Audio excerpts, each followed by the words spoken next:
السلام عليكم ورحمة الله وبركاته. جرتو جرجرتي وانا ما ننجرين hubattu malee jechuudha. Gaaf tokkoyyii namichi tokko ilmi isaa baay'ee jalaa dhukkubsate. Jalaa dhukkubsannaan fudhatee mana yaalaa dhaqe. Mana yaalaa yeroo inni qaqqabu doktorri ispeeshaaliin hin jiru kan amaliyaa godhuuf yookaan immoo kan opereeshinii godhuuf hin jiru ture. Achi booda baay'ee mucaa waan dhukkubaaruuf narsoonni itti dawwalani. Itti bilbilanii doktoricha kanatti. Yeroo jarri itti bilbilan okkee dafeen dhufaa jedhee akkuma jedhee utuu fiiguu dhufee doktorichi. Yeroo inni dhufee hulaa mana yaalaa sanarra gahu abbaanii gurbaa dhukkubsataaru hulaarra dhaabbataara. Achumaan ati bakka barbaadde bashannantee quuftee akka feete taatee reef dhuftaan koo ilmi du'aaf jireenya jidduu jira jedhee aareetti dubbate. Jennaan doktorichi homaan jenneeni dhifamaanii hospitaalaan alan ture jedhee amma kunoo dhufeeraa waanan danda'u nan godhaa fi ati rabbii kee kadhuufi jedhee seene. Seenee opereeshinii godhee mucaa yaalee jechuudha.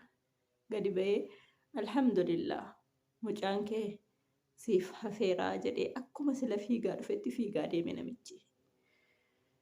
Yeroo kana ammas abbaan gurbichaa aaree narsii tokkotti akkas siqee maal doktorri adaba hin qabne doktorri naamusa hin qabne haala gurbaan koo keessa jiru yookaan immoo waan isa barbaachisu tokkotu natti dubbatin fiigee na bira dabarfatee deemee jedheen. Narsittiin irraa dhaggeeffattee ni boosse.